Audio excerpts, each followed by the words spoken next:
distinction that will matter for this class, and probably some of you may be familiar with this, you might have studied in other classes, but the distinction made between sex and gender. And on a very basic level, and I could cite all kinds of theories to play with this, but this, I'm giving you sort of a little 5-minute overview of these two concepts because it'll help us with Bacchae, and it'll help us understand where your piece is coming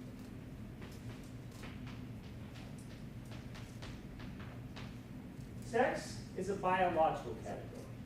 It is defined by the form of the body, and for the most part, although not always,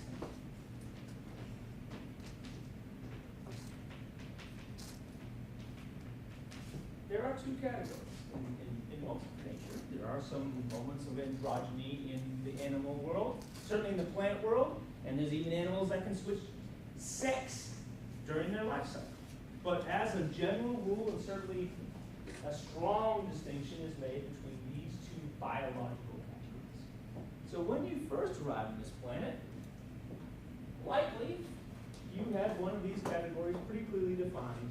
A nurse or a doctor examined your body and assigned you a sex. That happened in the first few seconds of your life on this planet.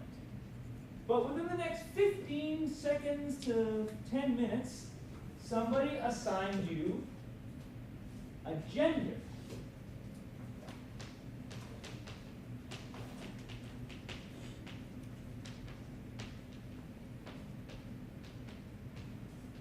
A gender, as opposed to a sex, is a constructed category.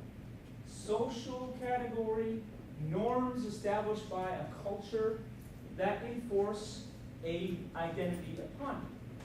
So there's a difference between male and female, boy and girl. Male and female are the biologically determined characteristics of sex. But boy and girl are socially constructed categories of gender. Let me pause here. That's a very basic distinction that I want to make sure we can have a pretty good grip on. Questions about that? So, when we started this exercise, what sex was grouped on this side of the room? Male. However, they were given a pink piece of paper. What gender was assigned to them? Not female. No? Girl. Right, yeah, we gotta get, these are important terms just to keep get you both up, right? Now, I didn't announce that pink represented female. Someone tell me why you knew that. Yes. Who taught you pink is girls? Society. Right. Who was the first member of society that probably parents. Unless you had some really progressive, hippie parents. Right. I will say, from my own, I don't do a lot of anecdotes, but from my own perspective with our kids, my wife and I didn't do that like pink. Except it happened anyway.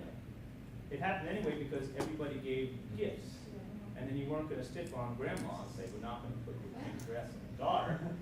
And then they get, children, even young children, get socialized. Right? You go to school, you go to daycare, you go to social events, you go to church, and pretty quickly, no matter what kind of individual fortress you try to build around constructed gender, culture will, unless it's an amazing fortress, will penetrate it. Rousseau, the great French writer, you heard of him, right? He wrote in his great Emile, which is a wonderful book about educating children. Although it's a theoretical book, Rousseau actually didn't know much about education in real life, but he had a theory of education. And he talked about how sometimes education is a matter of defending the child from the world around. In other words, you can do all this stuff to help a child not be normed in a certain way, but then the pressure's strong. Right? So even at this moment, it's strong. So, if we're going to do this symbolically, what did green represent in our little exercise? What did the green people get to do? You said? They got to assign. That's a very important word, by the way. I love that word. Yes. Got to assign, right? And my green people fixed it, right? Did I ask you to fix this? Fix. turned and I said, will you fix this? Right? Now Diana was playing along, so she fixed it. How did you fix it, Diana? Switch the colors. Right? And in so doing, what did you align? Gender roles. Yes, you align gender with? Right, okay. So that's what we would call normative, right? Where your gender role and your sex role is aligned. Now they can be very tightly aligned, right? I think the phrase manly man, right? Girly girl, right? Or they can be somewhat more loosely aligned, depending on the cliches we associate with proper gender behavior, right? So just, I don't need to belabor this, right? Watch media and see when media aligns gender and sex tightly, or at least closely, right? So I didn't tell you to fix, but you knew what fix meant. Why did you know what fix meant when I said fix this? Well, because someone had previously said, oh, well, there's pink with the boys and blue with the red, or blue with the girls. So I was like, all right. Good. Who said that? I don't know who said that. You're right. There was a lot of chatter. There was a lot of. Well, someone in the green said it. That's how I heard it.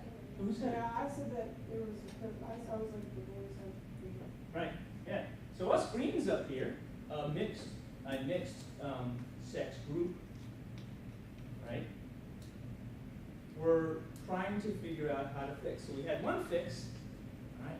Then you were given an option, right? Why did you guys pick lavender? All you lavender people, raise your hand. Why did you pick lavender? I like the color. Okay, good. Okay. Did anybody pick lavender for any reason beyond it was a better color than one in him? I mean, I kind of picked it just to see what was going to happen in the schooling.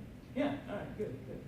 Something a little different? I think on the subconscious where we kind of understood that we were judging Mhm. and something Yeah, with that. the greens were judging, and you And got two that groups. just kind of makes some blue and pink. and Ah, it's- right. Yeah. Lavender, where was it, right? Right. Okay. So what we're trying to play with here is the idea that, you know, at certain points, a society will enforce and require that sex and gender be aligned. But then there's certain moments where these alignments are challenged. And you can probably guess what text we're going to talk about that challenges this, right? So when Euripides comes along, it's around 400, about 400 BC, give or take. It's in Athens, right? And he has written a play about an outsider god. Remember last class? What makes Dionysus the outsider? Can you give me some? Outsider god, yeah. He wasn't known really by anybody before. Good, you just knew. Very good. What else made him an outsider? Huh? Bastard child.